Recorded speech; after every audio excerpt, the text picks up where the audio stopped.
कहानी के शुरू में हमें बताया जाता है कि न्यूजीलैंड में बहुत से लोग मर गए हैं हवा में मौजूद जहरीले बैक्टीरिया की वजह से। और इस वाकये के 2 साल बाद न्यूजीलैंड बिल्कुल वीरान हो गया है। यहाँ की गवर्नमेंट भी टूट गई है, बाकी दुनिया का राब्ता भी न्यूजीलैंड से बिल्कुल खत्म हो गया है और बचे हुए लोग अपने सर्वाइवल के लिए खुद कोशिशों में लगे हैं। भूख और बुरे हालात ने लोगों को जालिम बना दिया है। यहाँ कोई किसी के ऊपर एतबार नहीं करता। खाने के लिए ये लोग एक दूसरे को मार देते हैं। जीने के लिए ये एक खतरनाक जगह बन चुकी है। और इसी दुनिया में कैलन भी रहता है अपनी वाइफ के साथ, जो बेवजह किसी को मारने का कायल नहीं है। वो लड़ाई झगड़े से दूर रहता था, पर फिर भी उसे इन खतरनाक हालात में अपनी हिफाजत तो करनी ही थी, इसलिए गन उसके भी पास थी। जब वो किसी आदमी को अपने घर आता देखता है तो आसमान में गोली चलाकर उसे दूर रहने के लिए वार्न कर देता है, क्योंकि कैलन ने अपने रहने के लिए अपने गार्डन में कुछ सब्जियां उगाई थी बहुत मुश्किलों से। वो नहीं चाहता था कि कोई उसे लूट ले।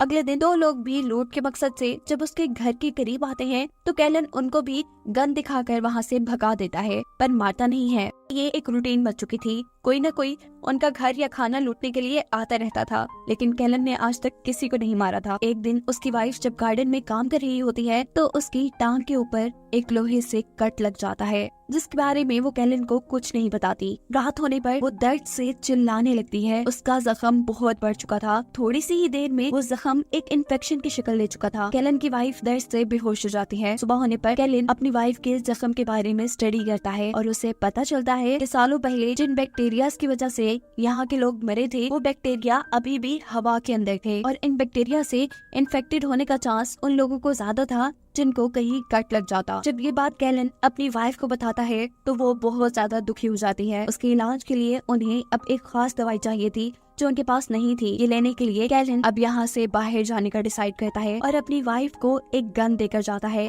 जिसमें 5 गोलियां थी। वो उसे कहता है कि ये तुम अपनी हिफाजत के लिए अपने पास रखना, बिला वजह इसे ना चलाना और अगर खतरा महसूस हो तो तुम इसे चलाकर किसी को भी मार सकती हो। अब जैसे हमें पहले पता है कि यहाँ पर तो लोग चलते फिरते इंसान को मार देते थे, इसीलिए कैलन के पास से कोई भी गुजरता तो वो उन्हें कह देता कि वो कोई लड़ाई नहीं चाहता। लेकिन फिर भी कुछ लोग तो बहुत ही पागल हो चुके थे और ये अब लोगों को मारने में मजा आने लगा था। ऐसे लोगों को देखकर कैलन को रास्ता भी बदलना पड़ता है। फाइनली वो एक छोटे से घर के सामने पहुंच जाता है। दरवाजा नॉक करने पर जब अंदर से कोई आवाज नहीं आती तो अंदर जाकर वो घर को चेक करता है। वहाँ बहुत सा सामान रखा था और काफी ज्यादा वेपन्स भी। अचानक पीछे से कोई आदमी आकर उसके ऊपर गन दान लेता है। ये बूढ़ा आदमी उसे मारने ही वाला था, पर कैलन उसे समझाता है कि रुके, मैं आपको नुकसान नहीं पहुंचाने आया। मेरी वाइफ बहुत ज्यादा बीमार है और मुझे एक दवा की जरूरत है, मैं सिर्फ उसी की तलाश में यहाँ आया हूँ। उनकी इन्हीं बातों के दौरान यहाँ पर हमला हो जाता है। समर शाम का ये बूढ़ा आदमी कैलन को अपनी मदद करने के लिए कहता है। बाहर जो लोग हमला कर रहे थे, पहले उन्होंने घर के अंदर आग फेंकी थी और अब वो लगातार इस घर पर गोलियां चला रहे थे।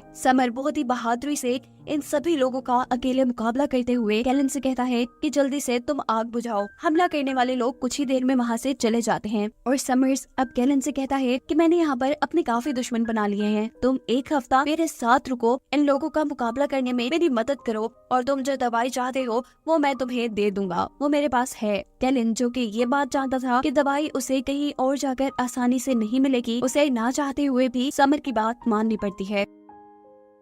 समर बताता है कि मैंने इस घर के इर्द गिर्द काफी ट्रैप्स लगाए हैं। कुछ लोग हमला करने के लिए आते हैं और उन ट्रैप्स में फंस जाते हैं। मैं उन्हें मार देता हूँ, लेकिन अभी भी इस जगह को बहुत ध्यान देने की जरूरत है। कैलन, जो कि पहले एक इंजीनियर था, वो समर के घर की बहुत सी चीजें ठीक करता है, बहुत से इलेक्ट्रिक ट्रैप लगाता है वहाँ। दूसरी तरफ हम कैलन की वाइफ को देखते हैं जो आहिस्ता आहिस्ता काफी कमजोर हो रही थी। इसी टाइम उसे महसूस होता है कि कोई उसके घर में घुसने की कोशिश कर रहा है। वो बड़ी ही होशियारी दिखाते हुए छुपकर इस आदमी के ऊपर लकड़ी से हमला करती है और वो बेहोश हो जाता है। वो इस आदमी को अपनी गन से मारना चाहती थी, लेकिन उसके अंदर इतनी हिम्मत नहीं थी। वो एक ट्रॉली में डालकर इस आदमी को अपने घर से दूर फेंकाती है। जबकि दूसरी तरफ हम देखते हैं कि समर और कैलन अभी भी अपने घर का डिफेंस सिस्टम अच्छा करने के लिए काम कर रहे थे और रात में समर उन्हें बताता है कि कोई उनके ऊपर हमला करने अब आएगा। कैलन को ये सुनकर गुस्सा आता है कि समर पहले उसे ये बात नहीं बता सकता था, उसने इस हमले के लिए ज्यादा तैयारी भी नहीं की थी। बातों ही बातों में उनकी बहुत लड़ाई हो जाती है। कैलन उसे मारने पर तुलाता है, लेकिन समर जानता था कि कैलन कभी ऐसा नहीं करेगा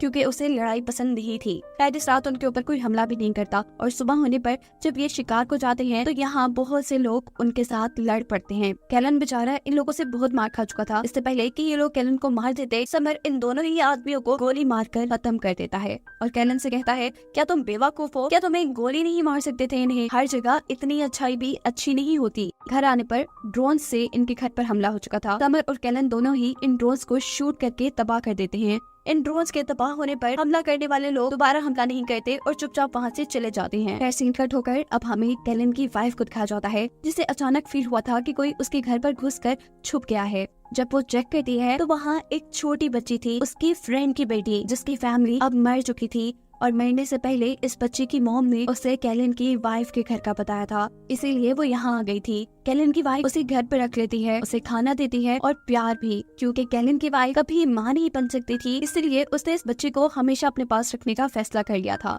सीन कट होकर हमें एक डॉन लेडी को दिखाया जाता है। इसने बहुत से बुरे लोगों को अपने साथ मिलाया हुआ था। ये ग्रुप मासूम लोगों को लूटता और उनकी चीजों पे अय्याशी करता था। यहाँ कैलन जो अभी तक समर के घर पे है, उसे समर की बेसमेंट से कुछ आवाजें आती हैं। वो बिना कुछ सोचे समझे गोली चलाने लगता है तो समर उसे आकर रोक देता है, क्योंकि वो जानता था कि उसकी बेसमेंट में एक बच्चा है जो लोगों से बहुत ज्यादा डरता था, इसीलिए वो काफी दिनों से बेसमेंट में ही छुपा हुआ था। इसे समर एक गुंडे से बचा कर लेकर आया था और इसी वजह से वो गुंडे समर के दुश्मन बन गए थे। समर के एक दुश्मन थोड़ी ना थे, उसके तो कई दुश्मन थे।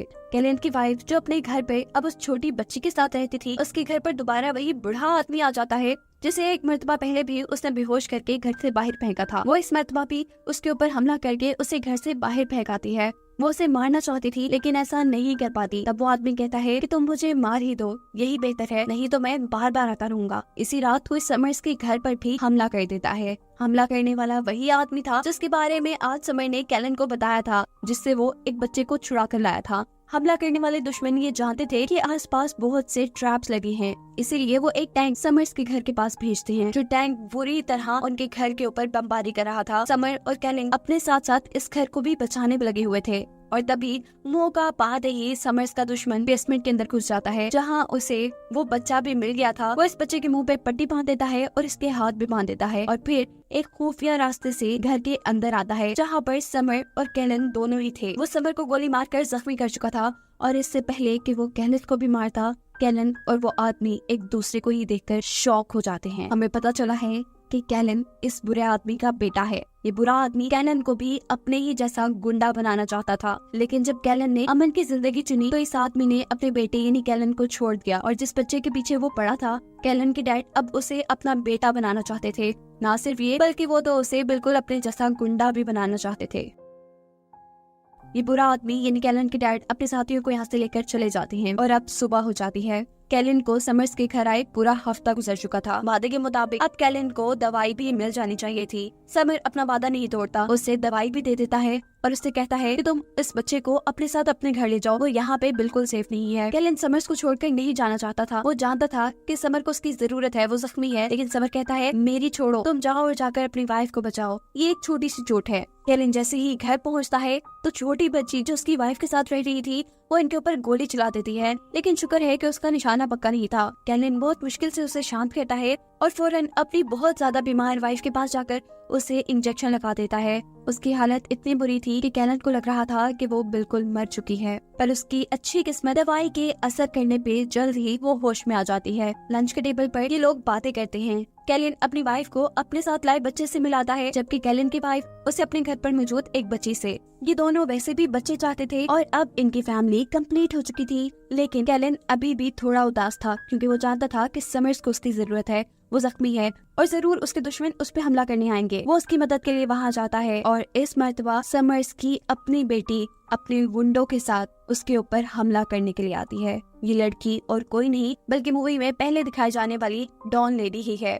अब सवाल ये था कि ये लड़की अपने डैड को ही क्यों मारना चाहती थी। क्योंकि उसके डैड ने उसे और उसकी मॉम को एक टाइम पर अकेला छोड़ दिया था जब उन्हें समर्स की सबसे ज्यादा जरूरत थी। वो इसी चीज का बदला लेने के लिए आज यहाँ पर मौजूद थी, लेकिन यहाँ अब समर्स की मदद के लिए कैलन भी आ चुका था। यहाँ एक छोटी सी जंग चल जाती है। कैलन और समर बहुत अच्छे से इनका सामना करते हैं। इसी दौरान हमें पता चलता है कि वो बुरा आदमी जो कि कैलन के फादर भी है, वो भी इस लड़की के साथ मिलकर समर्स पे हमला करने के लिए आ चुके थे। और इस मर्तबा अपने आप को बचाने के लिए कैलन अपने डैड को मारने में बिल्कुल नहीं हिचकिचाता। वो अपने डैड को मार देता है, जबकि दूसरी तरफ समर अपनी बेटी को एक इलेक्ट्रिक शॉक गन से बेहोश कर देते हैं। इस लड़ाई में बहुत से लोग मारे गए थे। समझ लें कि ये जंग ड्रॉ ही हुई थी, जिसमें अब उस डॉन लेडी के साथ ही उसे अपनी कार में बिठाकर यहाँ से ले जा रहे थे। समर्स अपने घर में अब महफूज था। उसका एक दुश्मन मर चुका था और एक हार कर जा चुका था, जबकि यहाँ कैलन भी अपने घर वापस आ चुका था। वो अपनी फैमिली के साथ अच्छी जिंदगी गुजारना चाहता था, इसलिए वो अपने घर के चारों तरफ खूब ट्रैप लगा देता है